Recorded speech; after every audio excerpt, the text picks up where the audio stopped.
Hi అండి. Welcome to Bhavani tailoring channel. ఇదైతే work blouse అండి. ఈ బ్లౌజ్ ఎలా కటింగ్ చేసుకోవాలి, ఈ డిజైన్‌ని ఎలా మార్కింగ్ చేసుకోవాలో నేనైతే ఒక వీడియో చేసి పోస్ట్ చేశాను. ఆ వీడియో మీకు చూడాలంటే కామెంట్ బాక్స్‌లో లింక్ ఇస్తాను. ఈ వీడియోలో ఈ వర్క్ బ్లౌజ్‌ని ఎలా స్టిచ్చింగ్ చేసుకోవాలో స్టెప్ బై స్టెప్ చూపిస్తానండి. మీకు ఈ వీడియో నచ్చితే లైక్ చేయండి. చాలామంది వీడియో చూస్తున్నారు కానీ ఎవరు లైక్ చేయట్లేదండి. లైక్ చేస్తేనే ఇలాంటి వర్క్ బ్లౌజులు స్టిచ్చింగ్ చేసుకునే వాళ్ళకి రీచ్ అవుతుందండి. ఏమైనా డౌట్స్ ఉంటే నాకు కామెంట్ చేయండి. మీకు ఈ వీడియో నచ్చితే సబ్స్క్రైబ్ చేయండి. నేను ఏ డోరీ స్టిచ్చింగ్ చేసినా ఇలా రెడీమేడ్ డోరీతోటే స్టిచ్చింగ్ చేసుకుంటాను. ఇలా రెడీమేడ్ డోరీలు బ్లౌజ్కి జాయిన్ చేయడానికి అందరూ ఇష్టపడరండి. ఖచ్చితంగా క్లాత్లో డోరీయే కావాలంటారు కదా, అలాంటి వారికి ఇలా రెడీమేడ్ డోరీతోటి స్టిచ్చింగ్ చేసుకోండి. చాలా సన్నగా నీట్గా వస్తుంది.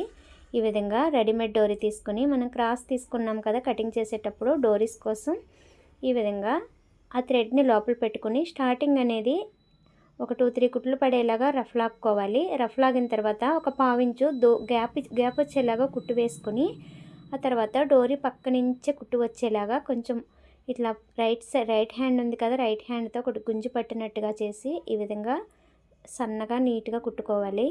నేనైతే సింగిల్ పాదం యూజ్ చేస్తానండి డోరీ స్టిచ్చింగ్ చేసుకోవడానికి. ఈ డోరీ ఎలా స్టిచ్చింగ్ చేసుకోవాలో నేను ఒక వీడియో తీసి పెట్టానండి. ఎవరికైనా నేర్చుకోవాలని ఉంటే ఆ వీడియోని క్లిక్ చేసి నేర్చుకోవచ్చు. ఇదైతే ఫాస్ట్గా చూపించేస్తున్నాను, ఎందుకంటే మెయిన్ మనకి డోరీ కాదు కదా, బ్లౌజ్ స్టిచ్చింగ్ మెయిన్ ఇంపార్టెంట్. ఈ డోరీ ఇలాగ స్టిచ్చింగ్ చేసుకున్న తర్వాత ఎక్స్ట్రా ఖర్చు ఏదైతే ఉందో అదంతా కటింగ్ చేసేసుకోవాలి. డోరీ తిరిగేసినప్పుడు ఈ ఖర్చు అనేది ఎంత ఉంటే ఈజీగా తిరగబడదు. ఇలా ఈ విధంగా కటింగ్ చేసుకొని స్టార్టింగ్ రఫ్ లాక్కున్నాం కదా, ఆ రఫ్ లాక్కున్న దగ్గర ఇలా మెల్లగా రిమూవ్ చేసుకోవాలి. స్టార్టింగ్ అనేది కొంచెం ఇబ్బంది పెడుతుంది. ఒక్కసారి తిరగబడిందంటే మొత్తం డోరీ అంతా వచ్చేస్తుంది. ఈ విధంగా దగ్గరికంట లాగి ఇలా లెఫ్ట్ హ్యాండ్ తోటి ఇలా స్లోగా గుంజుకోవాలి. ఇలా లోపలికి తిరగబడినది మనకి తెలుస్తుంది కదా రైట్ హ్యాండ్కి, అది గట్టిగా పట్టుకొని ఈ విధంగా బయటకు వచ్చిందిగా డోరీ. ఇక డోరీ బయటకు వచ్చిందంటే మనకి ఇంక ప్రాబ్లం ఉండదు. డోరీ తెగిపోతుందేమో అన్న భయం ఉండదండి. మీరు స్టార్టింగ్ రఫ్ లాక్కపోతే మధ్యలో తెగిపోయిందంటే ఇక డోరీ అనేది పనికిరాదు. మళ్ళీ వేరేది స్టిచ్చింగ్ చేసుకోవాలి. కొంచెం స్లోగా జాగ్రత్తగా గుంజుకోవాలి. ఇలా ఒక డోరీ అయితే రెడీ అయిపోయిందండి. ఇంకో డోరీని కూడా నేను స్టిచ్చింగ్ చేసుకుంటాను. ఇది డోరీ కనిపిస్తుంది కదా, ఇది ఇలా కటింగ్ చేసుకుంటే అంతే. రెడీమేడ్ డోరీ అయితే ఇంత కూడా వేస్ట్ అవ్వదండి. ఇది మళ్ళీ రోల్ చేసేసుకోవచ్చు. నేను 2 డోరీలు రెడీ చేసుకున్నాను. ఇప్పుడైతే హ్యాంగిల్ స్టిచ్చింగ్ చేద్దాం. ఈ హ్యాంగిల్ 4 ఇంచెస్ తీసుకున్నాను. ఇలా డోరీని లోపల పెట్టుకుని ఒక సింగిల్ ఫోల్డింగ్ అనేది వేసుకుని డోరీ దగ్గర బాగా రఫ్ లాక్కోవాలి. రఫ్ లాక్కుని ఇలా చుట్టూరు స్టిచ్చింగ్ చేసుకోవాలి. ఈ విధంగా డోరీ దగ్గర కుట్టు పడకుండా ఒక పావించు గ్యాప్ ఉండేలాగా కుట్టు వేసుకొని ఈ విధంగా కటింగ్ చేసుకోవాలి. స్క్రూ డ్రైవర్ వెళ్ళేంత గ్యాప్ ఉండాలండి డోరీ దగ్గర. ఇలా ఈ విధంగా ఇంత గ్యాప్ ఉండేలాగా ఒక స్టిచ్చింగ్ వేసుకోవాలి. మనము కుట్టు వేసుకున్నాం కదా, డోరీ దగ్గర బాగా రఫ్ లాక్కున్నాం కదా, దానికి లెఫ్ట్ సైడ్ నుంచి పైకి డోరీ దగ్గర దాకా క్లాత్ని లోపల నుంచి ఫోల్డింగ్ చేసుకుంటూ ఈ విధంగా స్క్రూ డ్రైవర్తో తీసుకుని వెళ్ళాలి. ఇలా పైకి వచ్చిన తర్వాత స్క్రూ డ్రైవర్ తీసేసి మనం రైట్ హ్యాండ్తో పట్టుకుని ఈ విధంగా కిందికి స్లోగా గుంజితే ఇలా ఈ విధంగా వస్తుంది. మనకి పైన కూడా డోరీ కనిపించాలి. ఇలా ఈ విధంగా డోరీ కనిపించకపోతే కొంచెం చిన్నగా ఇలా లాగితే డోరీ అనేది వస్తుంది. ఈ విధంగా డోరీ వచ్చిన తర్వాత ఇక్కడ నీట్గా చేసి ఇక్కడ 2-3 కుట్లు పడేలాగా రఫ్ లాక్కోవాలి.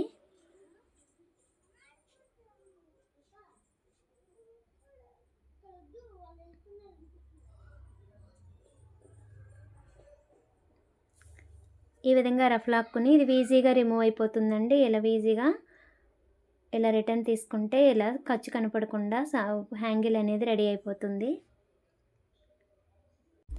ఇదే విధంగా ఇంకో హ్యాంగిల్ కూడా రెడీ చేసేసుకోవాలి.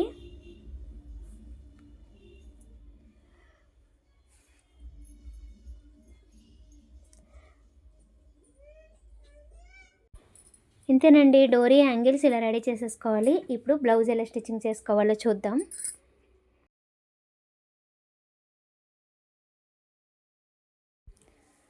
ఇప్పుడు బ్లౌజ్ని స్టిచ్చింగ్ చేసుకుందాం. ముందుగా నడుము పీసులు ఉంటాయి కదా, బ్యాక్ సైడ్ కుట్టుకునేవి, ఆ పీసులు అయితే తీసుకోవాలి. ఇది కోరా పీస్ తీసుకున్నామండి. దీనికి లైనింగ్ ఎక్కువ తీసుకున్నాం కాబట్టి జాయింట్ కూడా ఎక్కువ రాలేదు.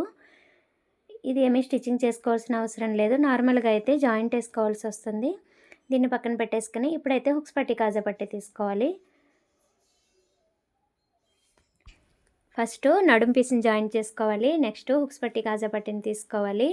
మనకి కాజా పట్టి అయితే నెక్ కటింగ్ చేసుకుంటాం కదా, మెయిన్ పీసు దాని దగ్గర అయితే ఉంటుంది. ఇప్పుడు ఇదైతే డిజైన్ నెక్ కాబట్టి మనం సెపరేట్‌గా తీసుకోవాల్సి వస్తుంది కాజా పట్టి. ఈ హుక్స్ పట్టీని సింగిల్ ఫోల్డింగ్ చేసుకొని ఈ విధంగా స్టిచ్చింగ్ చేసుకోవాలి.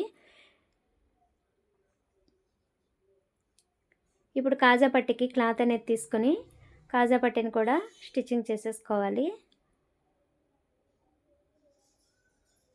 ఇది కోరా పీస్ వచ్చిందండి. కా మనకి కాజా పట్టీ కుట్టుకోవడానికి, అందుకని నేను ఫోల్డింగ్ చేసి అయితే కుట్టట్లేదు. ఎలా ఉన్నది అలా అయితే స్టిచ్చింగ్ చేసుకుంటున్నాను. ఈ కోరా పీస్ దగ్గర కొంచెం లైనింగ్ కనిపించకుండా కొద్దిగా గ్యాప్ ఉండేలాగా స్టిచ్చింగ్ చేసుకోండి. ఈ విధంగా స్టిచ్చింగ్ చేసుకొని ఎక్స్ట్రా ఉన్నదంతా కటింగ్ చేసేసుకోవాలి.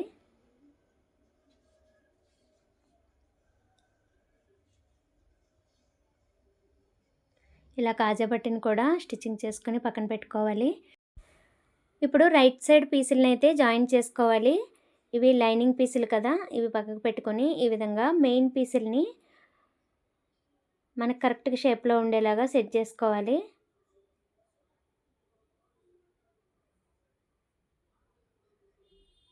ఇవి లైనింగ్ పీసులకి మార్కింగ్ చేసుకున్నాం కదా, ఈ మార్కింగ్ అయితే లోపలికి ఉండాలి లేదంటే పైకి ఉండాలి. అది డిసైడ్ చేసుకుని రెండు ఒకే సైడ్ వచ్చేలాగా స్టిచ్చింగ్ చేసుకోవాలి. నేనైతే ఎప్పుడు ఇంటూ మార్క్ అనేది పైకి కనిపించేలాగే స్టిచ్చింగ్ చేస్తాను. ఈ విధంగా ఈ రైట్ పీసులు అనేవి ఇలా సెట్ చేసేసుకోవాలి. మనం కట్స్ కూడా ఇచ్చాం కదా, చంక దగ్గర వచ్చేలాగా ఈ విధంగా అన్నీ నేను చాలా ఎక్స్ప్లెయిన్ చేసి కటింగ్ చేశానండి. కటింగ్ వీడియో మీకు ఆ కటింగ్ వీడియో చూడకపోతే స్టిచ్చింగ్ వీడియో అస్సలు అర్థం కాదు. ఈ విధంగా లైనింగ్ ఎలా అయితే ఉందో అదే విధంగా స్టిచ్చింగ్ చేసేసుకోవాలి.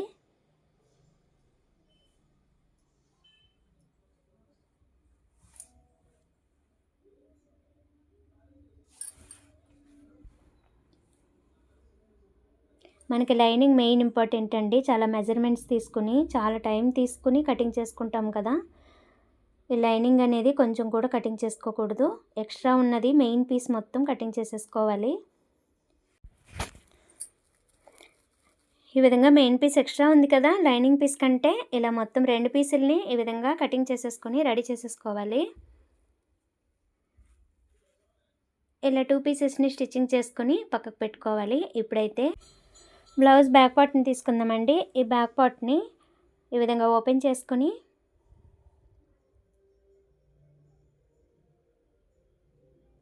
ఇక్కడ పైన సెంటర్కి కింద సెంటర్కి కట్స్ ఇచ్చుకున్నాం కదా, ఈ లైనింగ్ పీస్ కూడా కట్స్ ఇచ్చుకున్నాము. ఈ కట్స్ ఇచ్చుకున్నవి రెండు సైడ్లు మెయిన్ పీసు లైనింగ్ పీసు కరెక్ట్గా కలవాలి. ఇక్కడ మార్కింగ్ చేసుకున్నాం కదా, ఈ మార్కింగ్స్ బయటికి రావాలి అంటే ఈ విధంగా లోపల సైడ్ వేసుకుని స్టిచ్చింగ్ చేసుకోవాలి. ఎందుకంటే స్టిచ్చింగ్ చేసుకున్న తర్వాత ఆపోజిట్ అనేది తీస్తాం కాబట్టి ఇక్కడ పై సైడ్ కట్స్ కలిసేలా, క్రింద సైడ్ కూడా కట్స్ కలిసేలాగా ఈ విధంగా పిన్నులు పెట్టుకుని సెట్ చేసుకోవాలి. ఈ విధంగా మీకు ఇప్పుడు కనిపిస్తుంది కదా, ఇది నెక్ దగ్గర అండి. నెక్ దగ్గర కరెక్ట్గా సెంటర్స్ అనేవి మార్కింగ్ చేసుకుని కట్స్ ఇచ్చుకున్నాము. ఇలా రెండు కట్స్ కలిసేలా ఒక పిన్ పెట్టుకోండి. ఈ విధంగా క్రింద సైడ్ కూడా ఈ కట్స్ ఇచ్చుకున్న పార్ట్స్ కనిపిస్తున్నాయి కదా మీకు, రెండు ఈ విధంగా కరెక్ట్గా రావాలి. అప్పుడే మీకు నెక్ అనేది కరెక్ట్ సెంటర్కి అనేది ఉంటుంది. ఈ విధంగా మధ్యలో కూడా ఒక పిన్ పెట్టుకోండి. స్టిచ్చింగ్ చేసేటప్పుడు కదలకుండా ఇలా స్టాండర్డ్గా ఉండిపోతుంది. మనం ఎలా స్టిచ్చింగ్ చేసినా కానీ క్లాత్ అనేది కదిలిపోకుండా ఉంటుంది. ఇప్పుడు బ్లౌజ్ని తీసుకొని ఇది మనం ఉల్టా వేసామండి, సీదా అనేది ఈ విధంగా లోపలికి ఉంటుంది. స్టిచ్చింగ్ చేసిన తర్వాత మనం ఆపోజిట్ తీసుకుంటాం కదా, అప్పుడు సీదా అనేది బయటకు వస్తుంది డిజైన్ అనేది. ఇప్పుడు ఇక్కడ వర్క్ కనిపిస్తుంది కదండి, ఈ వర్క్ మీద ఒక పావించ్ అనేది గ్యాప్ ఉండేలాగా స్టిచ్చింగ్ వేసుకోండి. అంటే పావించే కాదు, ఇంకా కొంచెం తక్కువే ఉండాలి. మీకు అర్థమయ్యేలా చెప్పాలంటే ఒక పాదం వచ్చేసి వర్క్ మీద ఉండేలాగా సెట్ చేసుకోండి. అప్పుడు స్టిచ్చింగ్ చేసుకుంటే మీకు గ్యాప్ అనేది వస్తుంది. ఈ విధంగా నెక్ డిజైన్ మొత్తానికి స్టిచ్చింగ్ చేసేసుకోవాలి.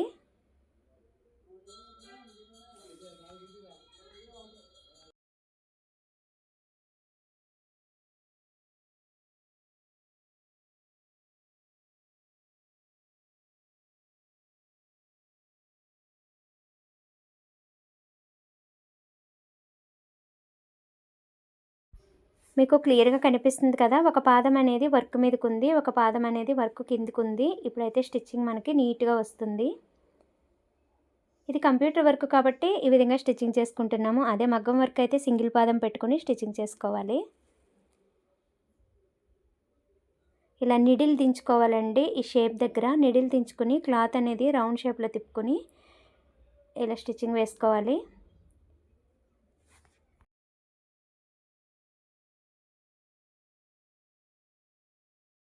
అంతేనండి, ఇంత ఈజీగా స్టిచ్చింగ్ చేసుకోవచ్చు దీన్ని.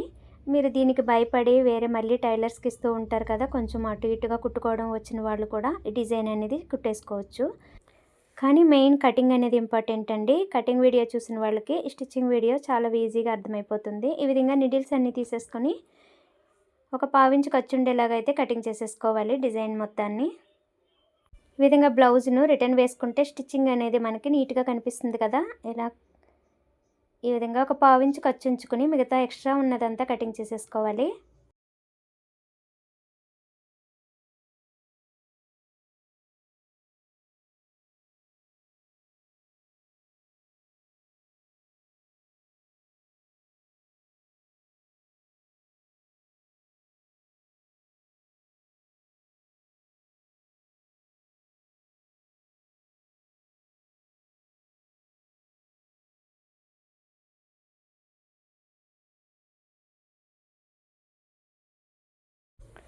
ఇప్పుడు ఇక్కడ డోరీ దగ్గర డోరీ స్టిచ్చింగ్ చేసుకోవాలి కదా. ఈ డోరీ స్టిచ్చింగ్ ఎక్కడైతే చేస్తామో అక్కడ చిన్నగా 2-3 కుట్స్ అనేవి ఇప్పుకోవాలి. ఇప్పుడైతే మనం డోరీ స్టిచ్చింగ్ చేసుకుంటాం కదా, అక్కడ ఒక 2-3 కుట్లు అనేవి రిమూవ్ చేసుకోండి. ఈ విధంగా సూత్తో కానీ కత్తిరితో కానీ ఇలా 2-3 కుట్లు అనేవి తీసుకుంటే డోరీ పట్టేంత గ్యాప్ వచ్చేలాగా కరెక్ట్గా సెంటర్కి వచ్చేలాగా ఒక 2-3 కుట్లు ఇప్పుకోండి. అదేవిధంగా 2 సైడ్లు కూడా ఇదే విధంగా ఇప్పుకోవాలి. ఈ విధంగా వీడియోలో చూపిస్తున్నట్టుగా ఇంత గ్యాప్ ఉంటే సరిపోతుందండి. ఇలా 2-3 కుట్లు ఇప్పుకొని డోరీని అనేది తీసుకొని ఎలా స్టిచ్చింగ్ చేసుకోవాలో చూద్దాం.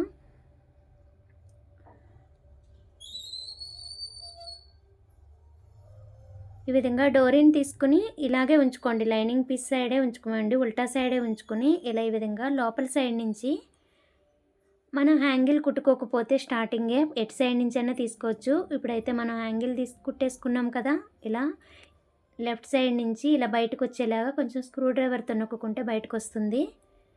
ఈ విధంగా డోరీని పైకి తీసుకుని కుట్టుంది కదండి, ఇక్కడ షేప్గా కుట్టుకున్నాం కదా, ఈ కుట్టుకి పావించి గ్యాప్ ఉండేలాగా గట్టిగా రఫ్ లాగాలి.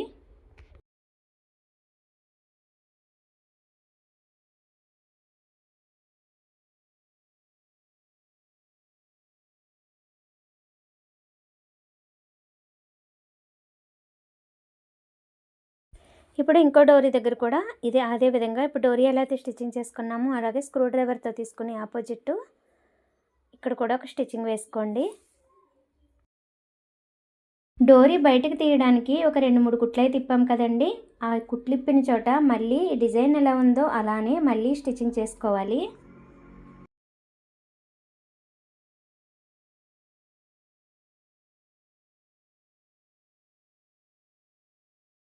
సేమ్ అదే విధంగా ఇటు సైడ్ కూడా సేమ్ అలానే డిజైన్ ఎలా ఉందో అలా షేప్ కుట్టుకోవాలి. ఇంతకుముందు మనం ఒక పాదం డిజైన్ మీదకి ఎక్కించి స్టిచ్చింగ్ చేసుకోమన్నాను కదా, అలానే ఈ షేప్ దగ్గర కూడా మళ్ళీ ఒకసారి స్టిచ్చింగ్ చేసుకోండి.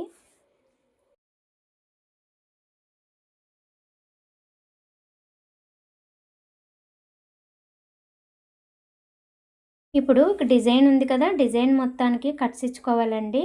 ఆల్రెడీ డిజైన్కి కొంచెం గ్యాప్ ఇచ్చి కుట్టు వేసుకున్నాం కదా, ఈ కుట్టు తెగిపోకుండా కొంచెం దూరంగా ఈ విధంగా నెక్ మొత్తానికి కట్స్ ఇచ్చుకోవాలి.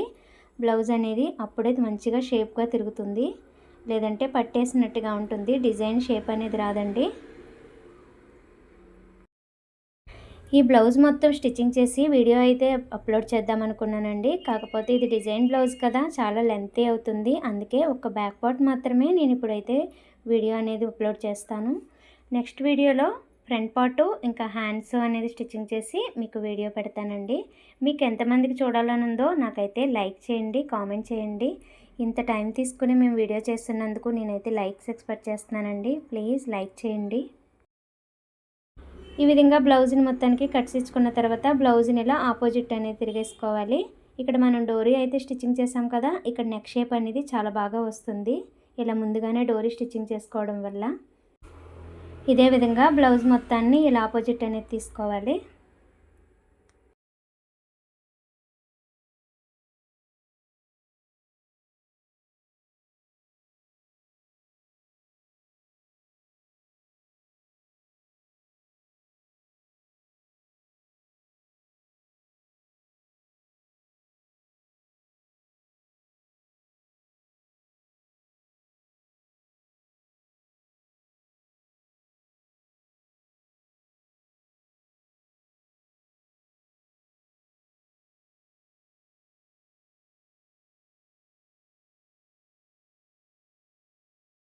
అంతేనండి, డిజైన్ బ్లౌజ్ అయితే ఎంత ఈజీగా స్టిచ్చింగ్ చేసుకోవచ్చు.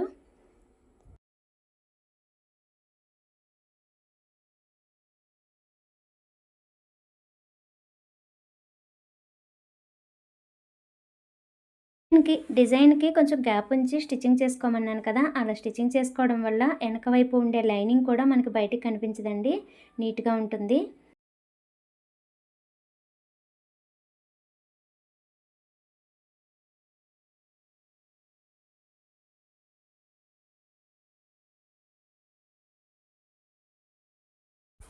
ముందుగా ఉల్టా సైడ్ తీసుకుని ఈ విధంగా స్టిచ్చింగ్ చేసుకోవాలి. ఇక్కడ స్టోన్స్ ఉంటాయి కదా, స్టోన్స్ చూసుకోవాలండి వర్క్ బ్లౌజ్కైనా మగ్గం వర్క్కైనా.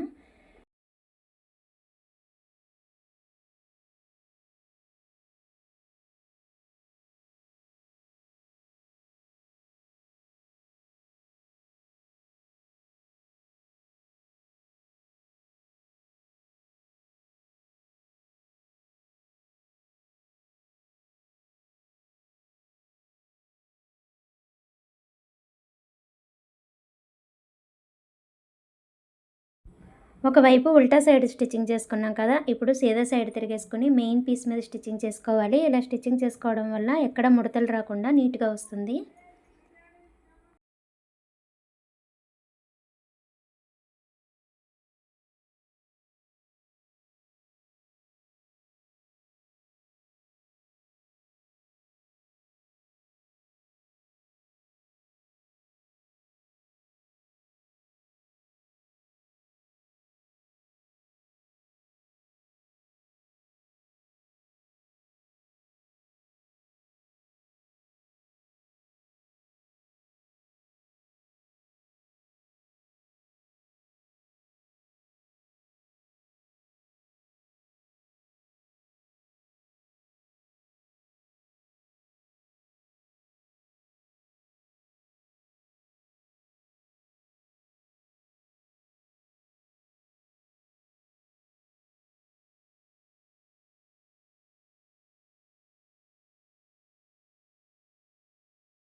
ఈ విధంగా బ్యాక్ పార్ట్ మొత్తం స్టిచ్చింగ్ చేసుకున్న తర్వాత ఎక్స్ట్రా ఉన్న క్లాత్ని అంతా కటింగ్ చేసేసుకోవాలి.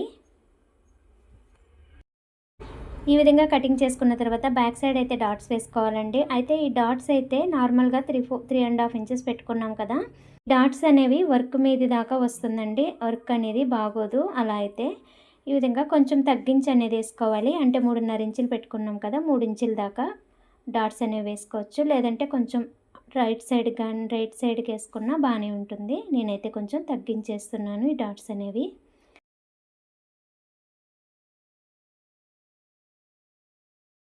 మీకు మార్కింగ్ కూడా చేసి చూపిస్తాను. ఈ విధంగా కొంచెం తగ్గిస్తున్నాను. వర్క్ మీద దాకా డాట్స్ వెళ్ళిపోతే బాగోవు కదా, అందుకే కొంచెం కిందికి అనేది వేస్తున్నాను.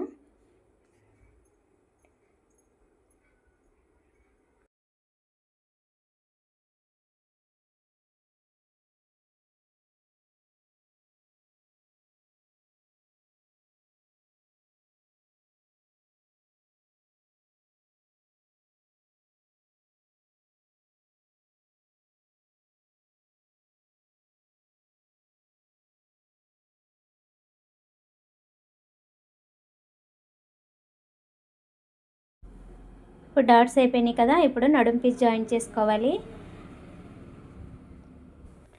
ఈ నడుం పీస్ జాయిన్ చేసుకునేటప్పుడు ఇక్కడ డాట్స్ వేసుకున్నాం కదా, ఈ డాట్స్ దగ్గర ఒక పావించి క్లాత్ని ఈ విధంగా ఫోల్డింగ్ చేసుకుని స్టిచ్చింగ్ చేసుకోవాలి.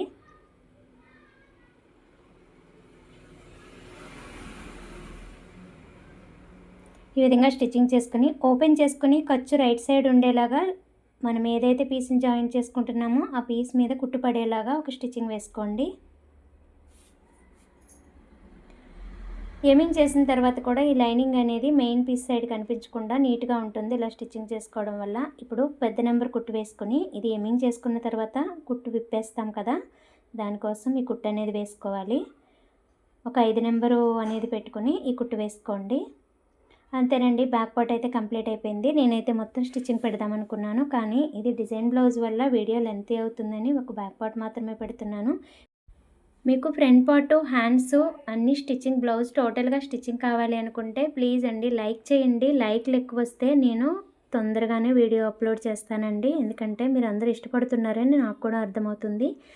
ప్లీజ్ లైక్ చేయండి, సబ్స్క్రైబ్ చేయండి. ఈ బ్లౌజ్ ఎలా ఉందో కామెంట్ చేయండి. Thank you.